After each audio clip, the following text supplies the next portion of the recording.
말씀을 함께 나누겠습니다. 아버지 하나님께 감사함을 드립니다. 우리에게 전도를 향한 믿음과 비전과 사명을 주시고 한 번 살아가는 인생 하나님의 계획에 매여 살아가길 소망하는 또한 갈망을 우리에게 주신 것에 감사함을 드립니다. 이 자체가 응답이요, 이 중심을 주신 게 하나님께서 반드시 이루실 언약을 주신 것 줄 믿습니다. 이 시간 말씀을 통하여 하나님께서 원하시는 전도를 좀 더 밝게 보고 좀 더 누리고 좀 더 증거케 하여 주옵소서. 살아계신 예수 그리스도 이름으로 기도합나이다. 아멘. 요한복음 13장 15절에 보니까 이렇게 말씀하셨습니다. 내가 너희에게 행한 것 같이 너희도 행하게 하려 본을 보였노라 라고 말씀하셨습니다. 이 내용이 어떤 내용이냐니까 예수님께서 발을 씻기시는 장면입니다. 제자들의 발을 씻기시면서 뭐라고 말씀을 하셨냐? 너희도 행하게 하려 하여 본을 보였다라고 말씀하셨습니다. 오늘은 예수님의 전도 계획, 첫 번째는 택함, 두 번째는 동거. 그러니까 함께 하시면서 뭘 보여주시냐니까 모범을 보이셨습니다. 이 시간은 전도학교 시간이니까요.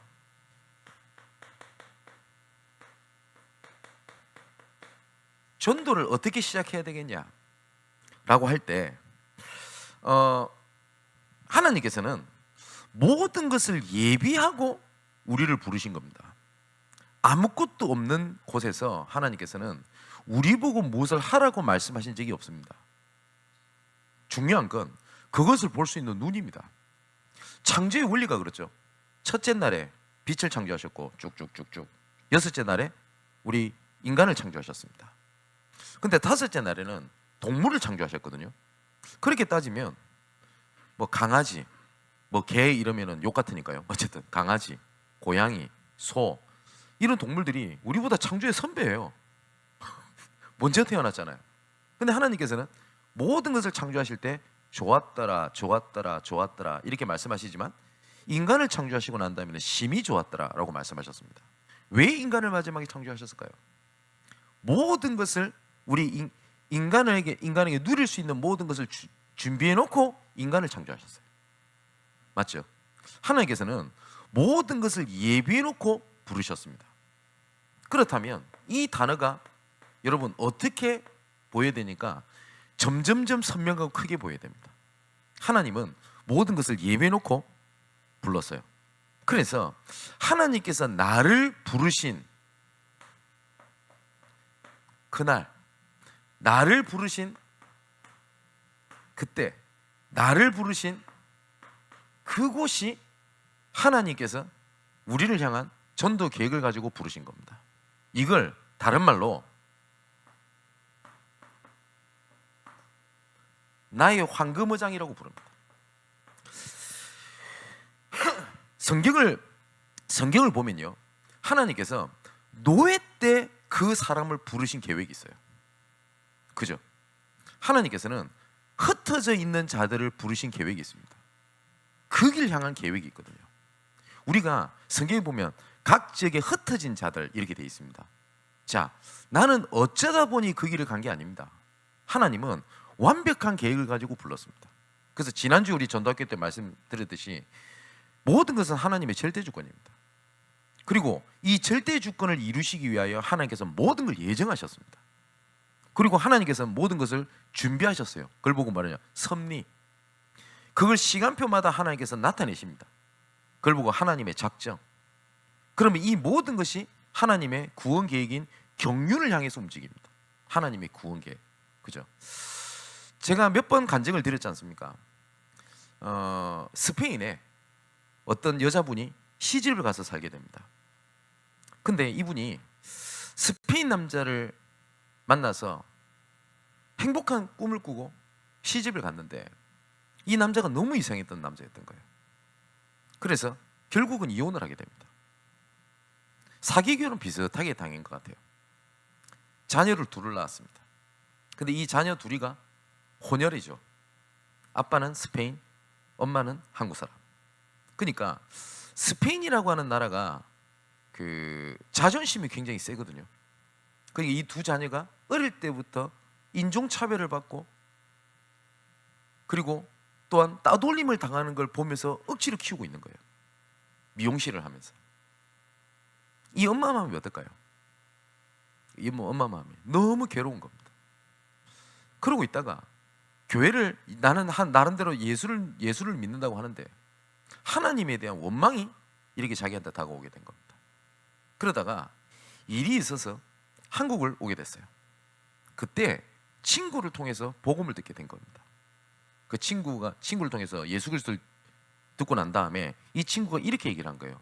너는 거기에 사기 결혼을 당하고 먹고 살기 위해서 하나님이 거기를 보낸 게 아니라 하나님께서는 스페인 복음화 때문에 하나님이 너를 거기를 보낸 거야.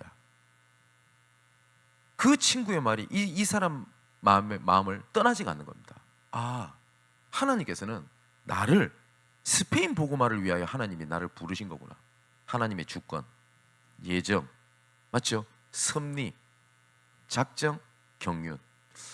그래서 이분을 통해 가지고 그 한 목사님을 만나게 됩니다. 그분이 호세 목사님. 그 아들이 지금 우리 통역을 하고 있는 호세라고 하는 친구죠. 그리고 이 목사님이 한국에서 합수훈련을 받으러 오는데 그냥 오기 못해가지고 자기 친구 목사랑 같이 가자라고 전화를 한 겁니다. 그분이 스페인 마드리드 왕의 왕 교회 담임을 하고 있는 안토니오 목사님입니다. 그 밑에 어린 쌍둥이 그 렘넌트 하나가 있었는데 그 친구 중에 한 친구가 은혜를 받고 전도 캠프 이후에 은혜를 받고 한국을 나왔어요. 그래서 우리 집에 살게 됩니다. 그 친구가 지금 스페인어권 사역을 하고 있는 또닌이라고 하는 목사입니다. 보세요. 한 사람이 하나님께서 나에게 은혜를 주신 그날 그때 그곳이 하나님의 전도의 시작이고 하나님의 계획이 거기 있구나. 그죠? 이거를 다른 말로는 당연성이라고 합니다. 자, 수예배 때 말씀드렸듯이 야곱은 하나님의 작정 속에 있었던 사람이 확실합니다.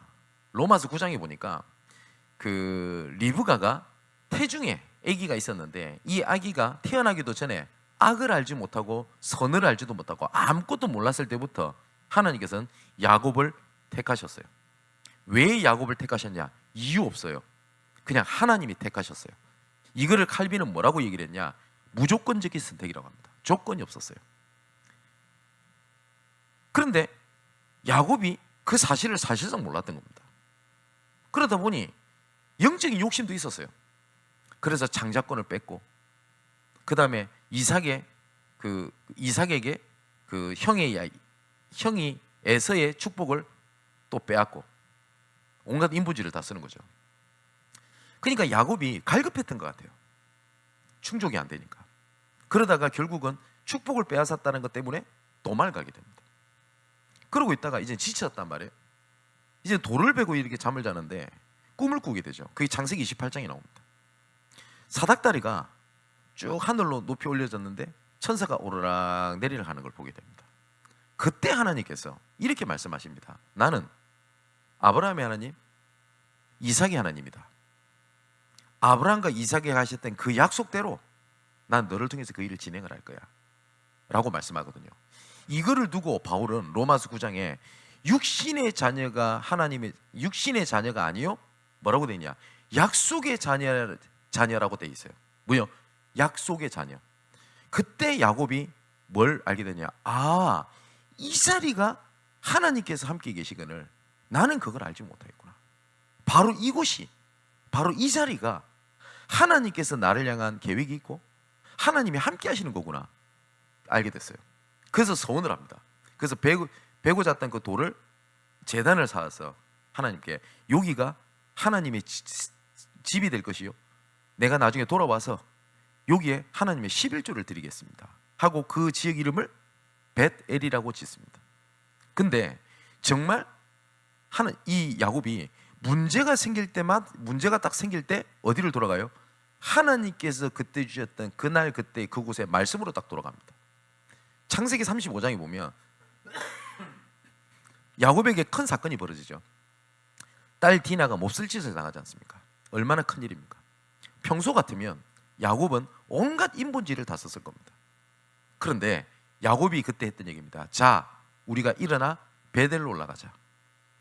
그 사건 이후에 하나님께서는 그 문제 해결이 아니라 뭘 보게 하십니까? 너 이름은 야곱이지만은 이제부터 이스라엘이라 해라. 그래서 우리가 아는 이스라엘의 축복이 야곱에게 임하게 되고 그 자녀들이 이스라엘의 조상이 되어 12지파를 이루게 됩니다. 자, 그것처럼 하나님께서는 그 어디에 하나님의 계획이 있고 시작이냐? 지금 내가 처한 내 지금 이 상황, 그날, 그때, 그곳, 그죠? 거기 하나님의 계획이 있습니다.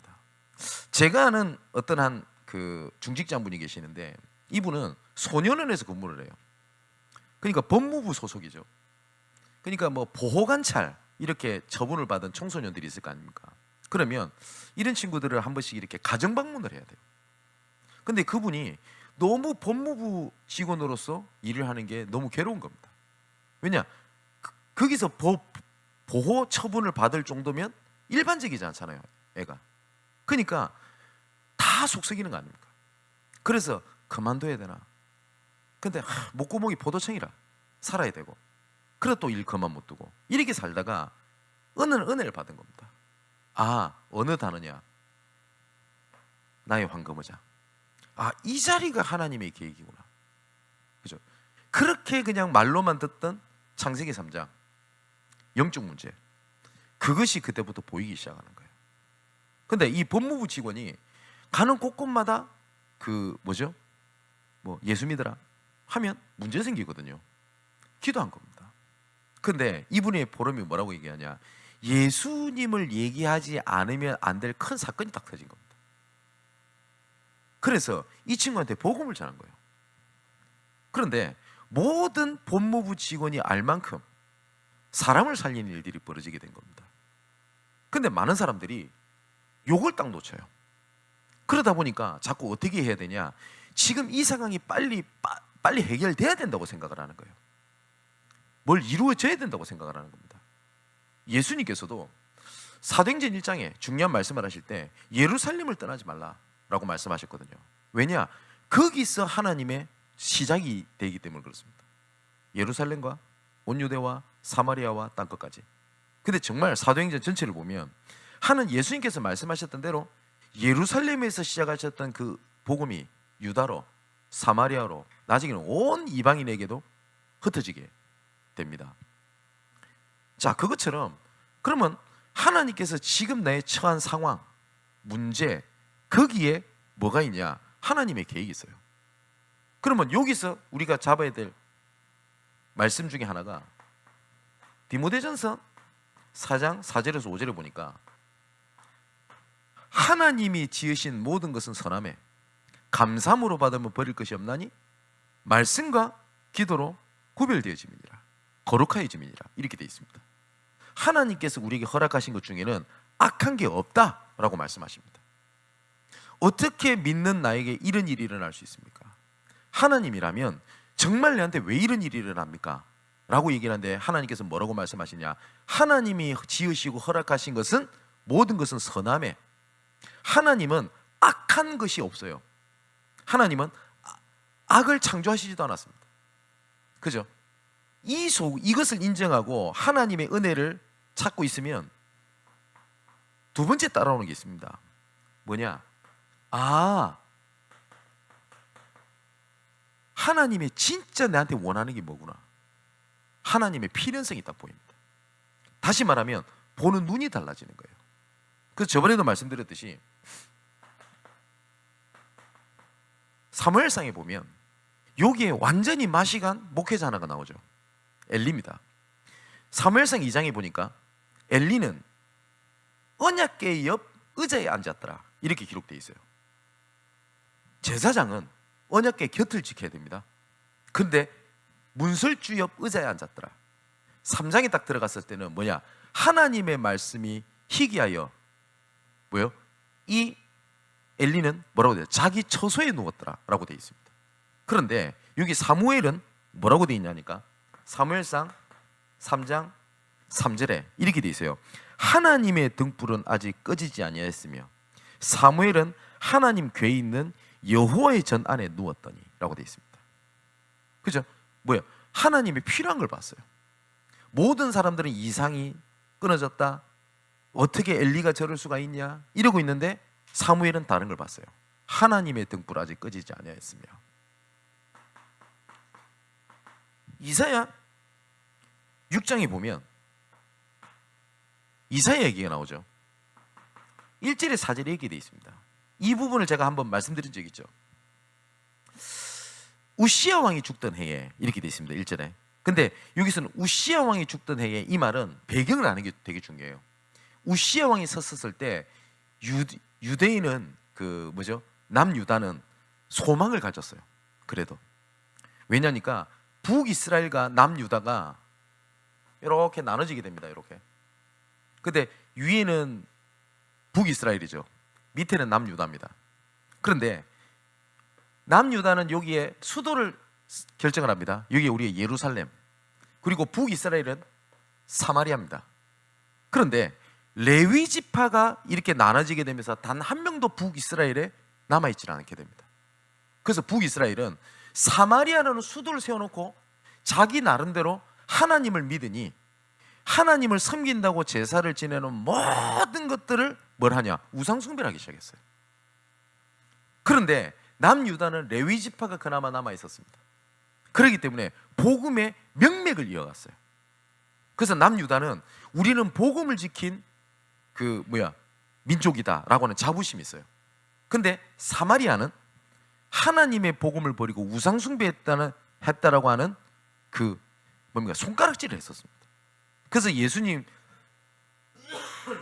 때 보면 사마리아 여인에게 물 한 잔 달라라고 하니까 당신은 유대인인데 어떻게 사마리아인 나에게 물을 달라고 합니까?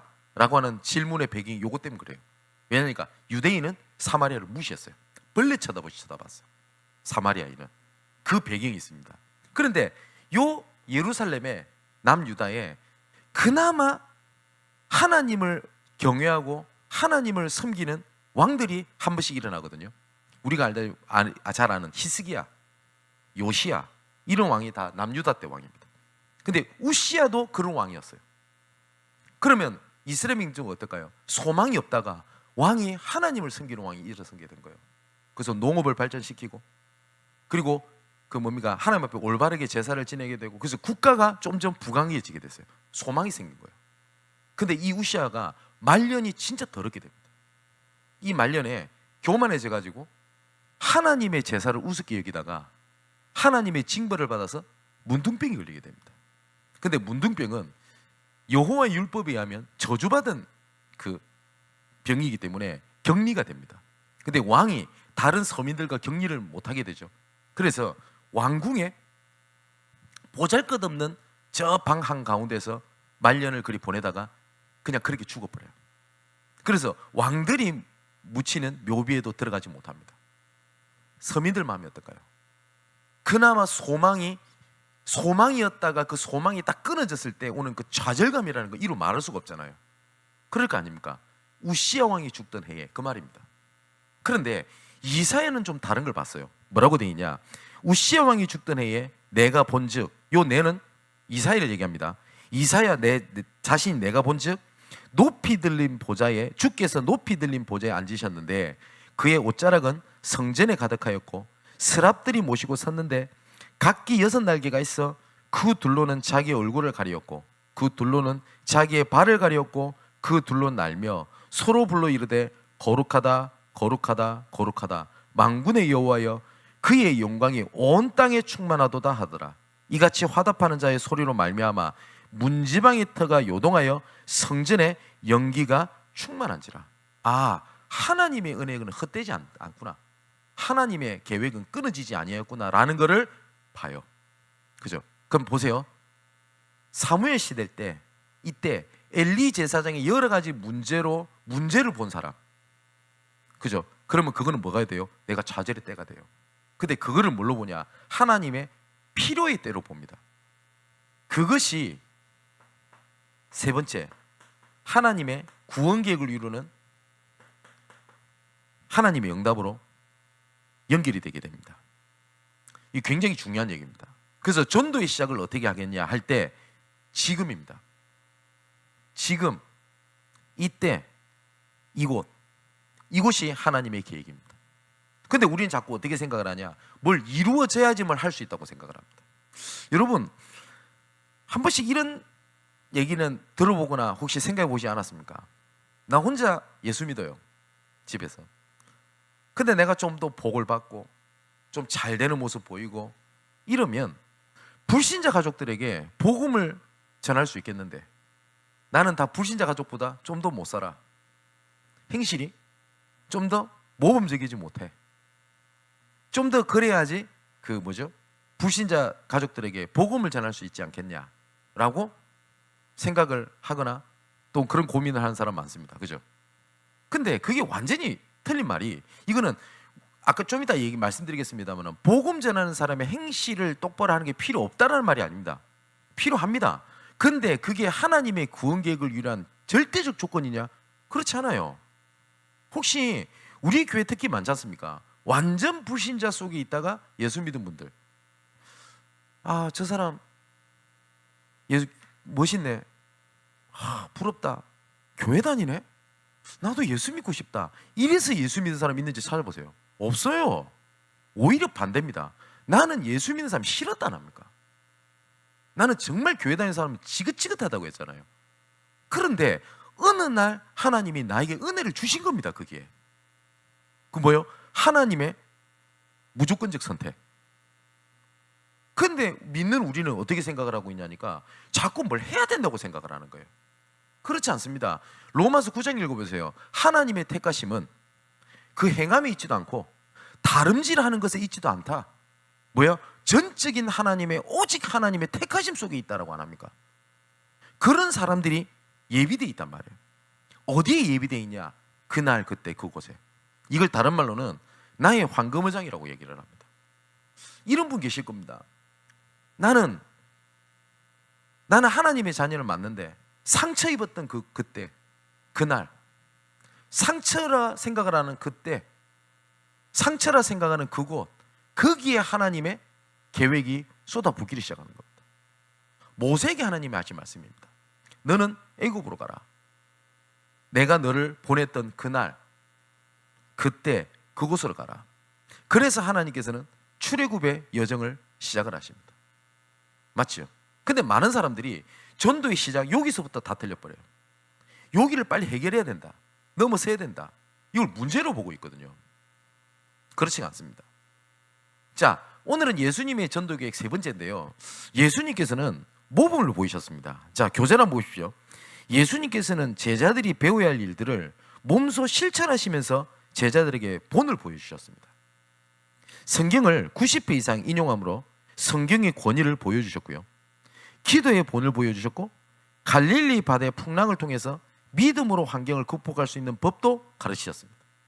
또한 오병이어의 기적을 통하여 능력을 보여주심으로 그들도 그런 일을 행할 수 있다는 것을 가르치셨고요, 작은 영혼들을 대할 때 존중이 여기는 태도도 보여주셨습니다. 왜냐니까 어린 아이가 다가오는 것을 막지 못하겠습니다. 이러한 예수님의 투명한 생활과 자유로운 삶을 통하여 제자들에게 해보고자 하는 의욕을 불어넣어 주셨어요. 직접 본 겁니다. 증인. 또한 예수님께서는 질서 가운데 사셨으며 겸손과 동시에 지혜로운 판단과 지식을 적정하게 사용하심으로써 세상에서 어떻게 살아가야 하는지를 보여주셨습니다. 이런 예수님의 삶은 우리가 적용할 때 한마디로 적절한 표현을 한 사도가 뭐라고 얘기를 했냐? 내가 그리스도를 본받는 자가 된 것 같이 너희는 나를 본받는 자가 되라 할 정도가 돼야 돼요. 그죠? 우리는 하나의 본복이고요. 저들은 우리에게서 보고 들은 대로 행하게 될 겁니다. 우리가 훈련시키고 있는 그들에게 올바른 본을 보여주는 것은 우리의 의무고요. 이것은 사실상 성령께서 우리 내적 사람을 깊이 감동시킬 때에만 외적으로 행할 수 있는 사역입니다. 우리는 부단히 온전하신 주님을 닮아가는 생활을 통하여 다른 사람에게 제자로서의 몸을 보여줘야 됩니다. 그러려면 전도 운동을 위한 조건 3가지가 있습니다. 복음을 전할 수 있는 메시지가 있어야 돼요. 첫 번째. 두 번째는 이 메시지를 누가 전하냐가 되게 중요합니다. 이걸 보고 다른 말로 메신저입니다. 세 번째는 이 사람을 또 다른 전도 운동을 할 수 있도록 이끌 수 있는 전략이 있어야 돼요. 이 3가지는 준비가 되어 있어야 됩니다. 누가 전하냐? 이거 굉장히 중요하거든요. 세 가족들 중에서 처음부터 헌금생활 잘하는 분이 있어요. 보면 옆에서 이 사람을 도왔던 사역자가 그런 믿음의 생활을 하는 사람들이 뭐 그렇게 하는 걸 되게 많이 봐요. 어떤 사람은 새벽 기도를 하는 사람이 있습니다. 보면 옆에서 도왔던 사람이 그런 모습을 보여줘요.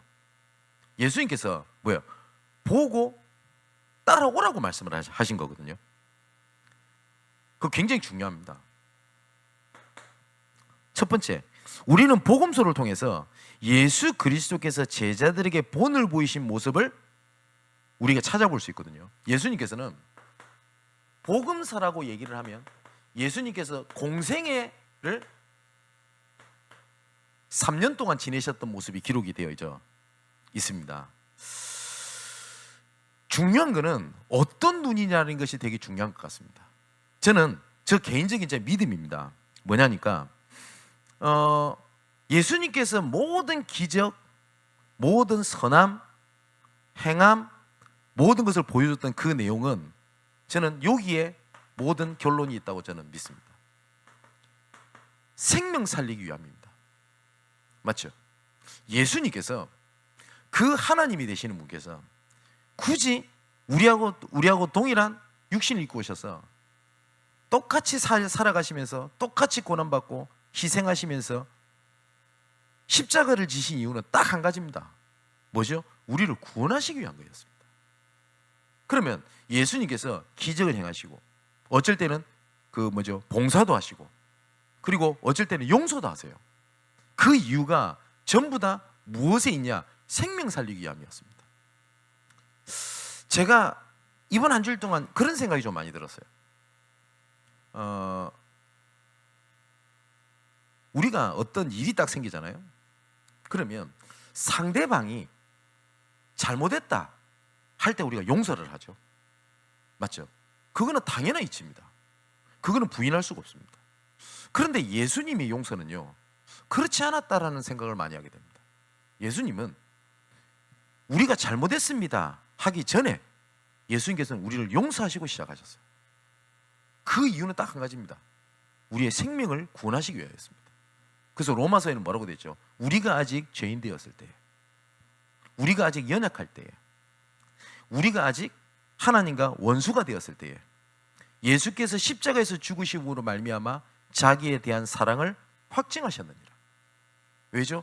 구원하시기 위해서 그랬던 겁니다. 야, 너희들이 하나님인 아버지 나를 떠난 것에 대해서 진정한 회개를 하면 내가 너를 구원해 줄게 라고 하나님께서는 조건을 붙이지 않으셨어요. 하나님께서는 생명을 구원하시기 위하여 무조건적인 선택을 하신 겁니다. 그리고 무조건적 용서를 하셨고 무조건적인 기다림을 하셨어요. 그죠?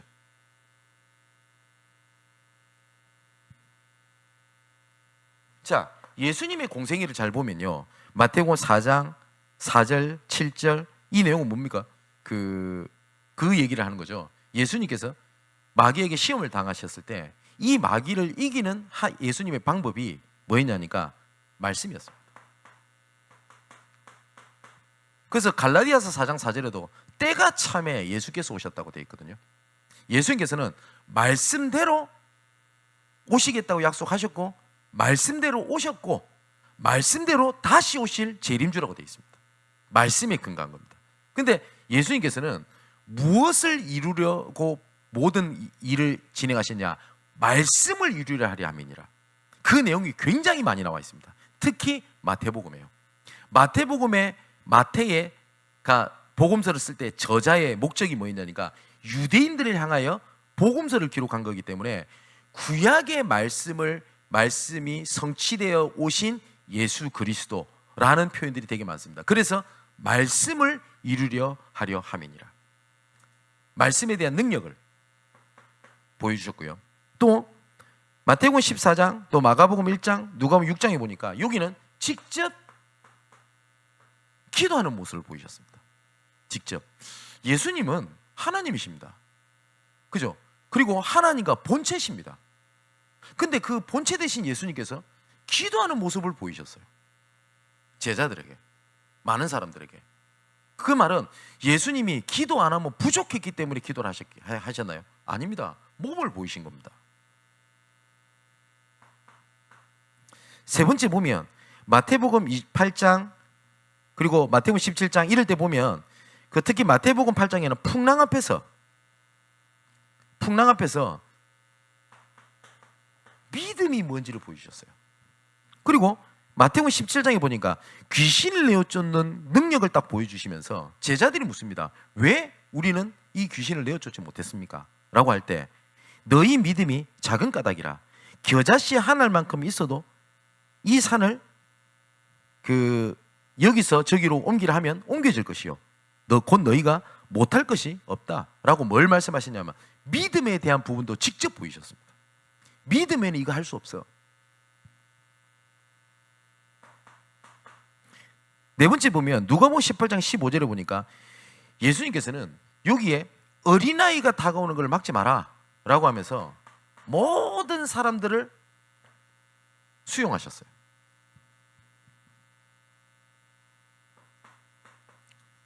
그리고 믿음으로 가는 것이 뭔지를 보여주셨는데 마태복음 26장 39절 42절에 보니까 예수님의 기도입니다. 이 잔을 내게서 옮기시옵소서. 십자가 앞두고. 왜냐니까 여러분 십자가가 뭔지 아시죠? 십자가가 그때 당시에 최고의 형틀입니다. 형틀. 그러면 그 십자가의 고통이 뭔지를 예수님은 직접 알고 계셨습니다. 직접. 이 잔을 내게 옮기시옵소서. 그 고통을 아시니까. 근데 예수님께서 뭐라고 말씀하시냐? 그러나 내 뜻대로 마시고 아버지 뜻대로 되기를 원합니다. 진짜 믿음에 결단하는 그 뜻이 뭔지를 직접 보여주셨습니다. 그리고 오늘 본문에 요한복음 13장 15절에 보니까 섬기는 자의 모습을 보여주시면서 뭐라고 말씀하시냐니까 너희들도 이같이 해라 라고 말씀을 하셨습니다. 자, 이처럼 예수님께서 이런 모습을 보여주신 딱 한 가지 목적은요 여기 있습니다. 왜 풍랑이 올 줄 뻔히 아시는데 예수님께서 풍랑을 뚫고 그 건너편으로 넘어가셨죠. 야, 내 이렇게 능력 많다. 물론 그것도 있을 수 있겠죠. 근데 그 다음 장면에 나옵니다. 뭐죠?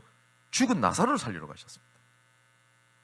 예수님의 모든 발걸음은 어디에 맞춰져 있냐? 생명 살리는 게 맞춰져 있었어요.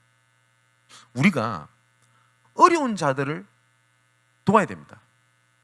그런데 어려운 자들을 돕는 목적이 있습니다. 생명을 얻기 위한 겁니다. 그래서 우리가 복지라고 할 때 복지 전도냐 전도 복지냐 이거는 의미가 다릅니다. 복지하면서 전도하자 이럴 때는 우리가 복지 전도라는 단어를 씁니다. 근데 우리 단체에서는 전도 복지라는 단어를 씁니다. 전도를 위한 복지를 하자는 겁니다. 이해되시죠? 방향이 어디에 있냐는 겁니다. 어려운 사람 도와야 돼요. 예, 연민을 갖고 돕자는 게 아닙니다. 그것도 필요합니다. 근데 뭐냐? 생명을 얻기 위하여. 그죠? 자, 바울이 고린도전서 9장에 이런 얘기를 합니다. 특히 제가 좋아하는 구절이기도 한데 바울은 율법 아래에 속한 사람이 아니었습니다. 그리고 바울이 이런 얘기를 합니다. 나라도 권리가 없겠냐? 바울도 권리가 있지 않습니까? 인간이라면 마땅히 누릴 권리가 있지 않습니까? 그런데 내가 그 권리를 다 챙기지 않는다. 그 이유는 이 권리를 챙기는 것보다 생명 얻는 것이 더 맞다. 내가 그 권리 포기한다. 난 율법 아래 있지 아니하지만 율법 아래 있는 사람처럼 행하는 이유는 저 사람을 얻기 위함이다. 나는 묶인 사람이 아니야. 근데 나는 묶인 사람처럼 행하는 이유는 저 사람을 얻기 위함이야. 그러면서 내가 뭐라고 합니까? 내가 복음에 참여하기 원한다.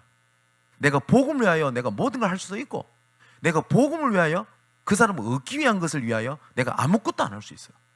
바울에 대한 행동 지침의 방향은 저 사람을 얻을 수 있냐 없냐가 기준이었어요. 그죠? 저는 목회자입니다. 저에게 만일에 묻는다면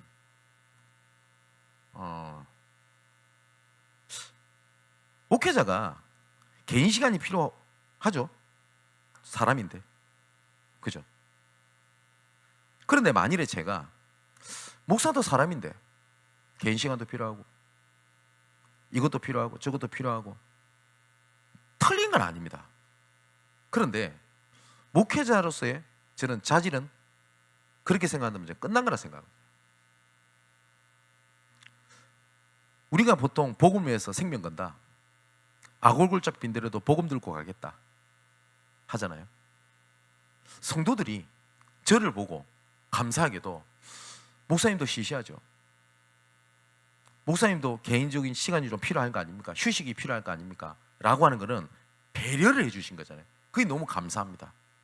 그런데 제가 만일에 9시 이후로는 전화하지 마세요.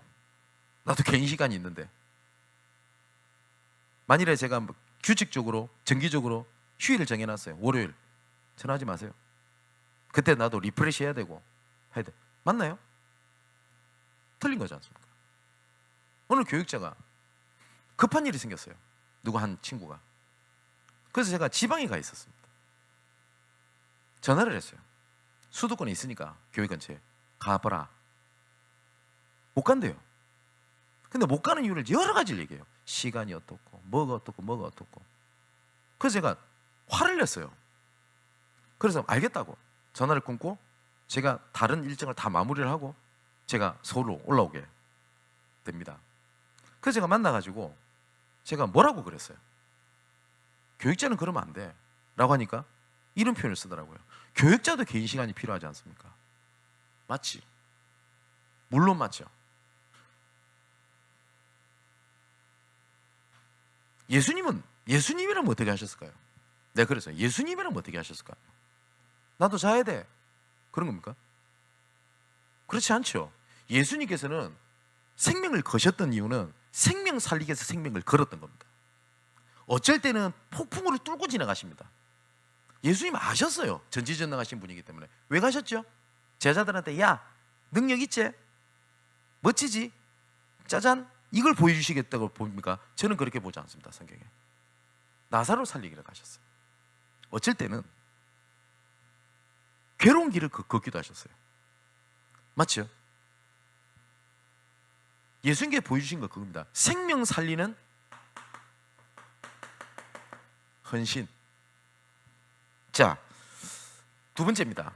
그런데 많은 그리스도인들이 빛된 생활로 모범을 보이지 못하므로 불신자들에게 복음 증거의 길이 막히고 연약한 그리스도인들에게 실망을 주는 경우가 되게 많습니다. 사실상. 그죠? 이거는 행위를 똑바로 하자라는 부분도 맞겠지만 성화의 목적이 어디냐는 겁니다. 성화의 목적이 저는 성화의 목적이 생명 살리기 위한 전 성화의 목적이라고 생각을 합니다. 자, 성경 구절 몇 가지가 나오거든요. 고린도전서 11장 1절에 바울의 고백입니다. 내가 그리스도를 본받는 자가 된 것 같이 너희는 나를 본받은 자가 되라. 그리고 빌립보서 3장에도 똑같은 얘기를 합니다. 형제들아 너희는 함께 나를 본받으라. 그리고 너희가 우리를 본받는 것처럼 그와 같이 행하는 자들을 눈여겨보라. 데살로니가전서 2장 7절 8절에도 본에 대한 얘기를 합니다. 자,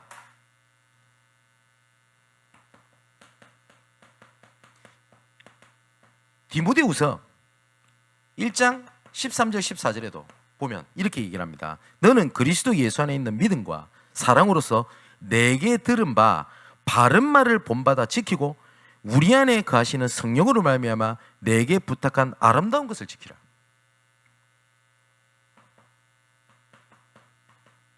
빌립보서 4장 9절에도 이렇게 얘기를 합니다. 너희는 내게 배우고 받고 듣고 본바를 행하라. 그리하면 평강의 하나님이 너희와 함께 계실 것이다 라고 고백을 합니다. 저는 이 본문에 똑같이 우리 전사님이나 아니면 우리 청년들이나 우리 성도들한테 나를 본받으십시오 라고 할 만한 그릇이 되지 않는다는 거 저 고백합니다. 그리고 여러분 부모님들이 여러분들에게 하고 최고 하는 악담이 뭐죠? 네 같은 아들 낳아봐라. 네 같은 딸 한번 낳아서 키워봐라. 이 말만큼 악담은 없잖아요. 저는 진짜 예수님을 본받고 싶습니다. 진심으로. 그 목적은 생명을 얻기 위해서. 조금 내가 저 사람을 용서하지 못한다 할지라도 용서를 하는 이유는 저 사람을 살릴 수 있다면 용서하는 전 그런 그릇이 되기 원합니다. 조금 내가 좀 피해를 보고 지금 당장 내가 손해를 본다 할지라도 저 사람을 살릴 수 있는 일이라면 저는 해야 되는 것이 맞다고 생각을 합니다. 그리고 그렇게 살도록 하겠습니다. 그리고 우리 전도자 여러분들 그렇게 살아야 되겠습니다. 마지막 세 번째입니다. 그러면 조금 우리가 결심을 하고 가야 되겠죠. 나는 주님을 따르는 제자로서 다른 그리스도인과 불신자들에게 본이 되지 못한 것을 반성하며 구체적으로 다음과 같이 생활하기로 결심합니다 라고 아무것도 없어요. 그 말은 내가 거기 한번 적는 겁니다. 저는 세 가지를 얘기하겠습니다. 정말 복음이 나의 삶의 100%가 되기 원합니다. 저는 기도 제목이 하나가 있습니다. 예전에는 기도 제목이 거창했어요. 틀렸다는 게 아니고요. 저는 청소년 사역자 출신이기 때문에 세계 6억의 청소년을 그리스도의 품으로, 저는 그 모토가 있었습니다. 나중에는 그 모토가 바뀌었어요. 바뀌었다기보다는 좀 더 구체적으로 세계적 캠프 군단의 올바른 리더가 되어야 되겠다. 근데 지금은 바뀌었습니다.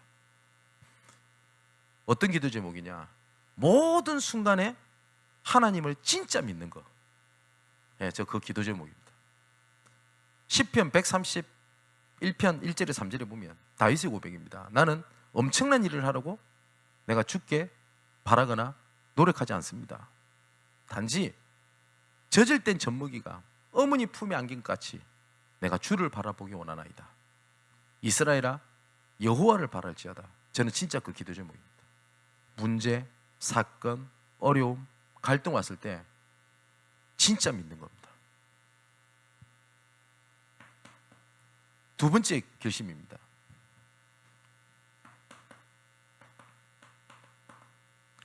성령 인도를 받는데 내 뜻이 아니라 진짜 하나님의 인도를 받기 원합니다. 고린도후서 7장 10절 11절 세상 근심은 사망을 이루는 근심이요 하나님 뜻대로 하는 근심은 생명을 얻는 근심이라고 되어 있습니다. 그 성령 인도의 근심이 무엇이 맞을까, 무엇이 나을까, 무엇이 좀 빨리 가는 길일까가 아니라 진짜 하나님의 뜻을 이루는 성령 인도를 고민하면서 살기를 원합니다. 세 번째입니다. 이 하나님께서 생명운들이 영원토록 지속돼야 되겠죠. 그게 저희 미래가 되기 원하고요. 그것이 현장에 하나님이 원하시는 정확한 시스템을 세우는 인생이 되기 원합니다. 가장 먼저 뭘 해야 되겠냐? 나를 살려야 돼요. 그죠?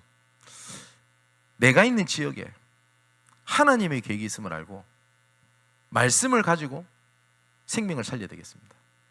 여기에 다른 걸로 바꿔도 됩니다. 내가 있는 문제에 하나님의 계획이 있음을 알고 내가 처한 상황에 하나님의 계획이 있음을 알고 내가 지금 처한 상황, 지금 시간표에 하나님의 계획이 있음을 알고 그걸 보고 다락방이라고 합니다. 분명히 세계복음화를 혼자 못하기 때문에 하나님은 만남을 주셨다고 저는 믿습니다. 이걸 보고 팀 사역이라고 하죠.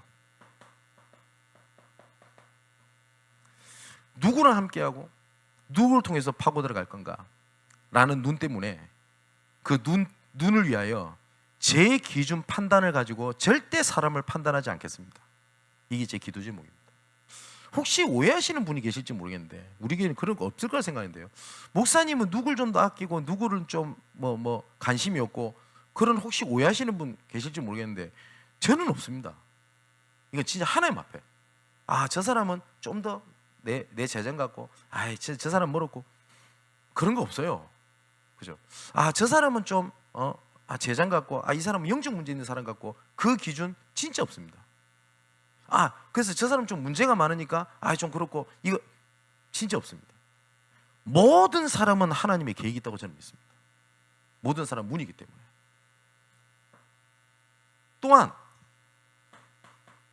복음 함께 전할 제자들과 함께 현장을 좀 구체적으로 파고 들어갈 수 있는 그 길, 또 그날이 오기를 기다립니다. 이걸 보고 미션 홈이라고 합니다. 모든 사람들의 전문성, 업마다 하나님의 계획을 찾기를 원합니다. 이걸 보고 전문교회라고 합니다. 그리고 우리 성도들이 있는 모든 지역마다 관계된 모든 지역마다 하나님의 구원 계획이 일어나기를 기도합니다. 이걸 보고 지교회라고 얘기를 합니다. 이것을 위하여 희생하고 이것 때문에 이걸 가지고 헌신하며 저도 살겠습니다. 저는 내가 이렇게 사니까 우리 성도 여러분 저 따라 이렇게 살기 원합니다 라는 말 저 죽으나 깨어나도 아마 주님이 부르시는 그 순간까지 못할 것 같습니다. 그런데 예수님께서 모범을 보이셨습니다. 그 이유는 딱 하나입니다. 생명 살리기 위한 헌신을 하셨습니다. 그 헌신이 생명 살리는 헌신, 그리고 그걸 위한 생명적 헌신, 그런 헌신이, 그런 모범이 여러분 삶 속에 생명 살리는 응답이 계속되기를 주님의 이름으로 축원을 드립니다. 기도합시다. 아버지 하나님, 예수님께서 걸어가셨던 그 길을 걸어가기 원합니다. 항상 꽃길만 걷기 원하고 그런 길이 행복한 길이라고 세상에서 말을 하는데 주님께서 걸어가셨던 그 길은 가시밭길이었고 고난이었고 어려움이었습니다. 그 이유가 저 건너편에 있는 한 생명을 살리기 위한 헌신인 것을 보게 하셨으니 하나님, 생명 살리기 위한 헌신, 생명 살리기 위한 이해, 생명 살리기 위한 용서, 생명 살리기 위한 수용, 생명 살리기 위한 초월, 생명 살리는 연합이 되는 나, 교회, 현장이 되게 하여 주옵소서. 예수님께서 걸어가신 그리고 말씀하신 것들을 놓치지 않게 하시고 그 말씀이 우리의 기준이 되며 그 말씀을 지킬 때 능력이 되고 또한 누림이 된 것을 우리 삶 속에서 확인하게 하여 주옵소서. 살아계신 예수 그리스도 이름으로 기도하옵나이다. 아멘.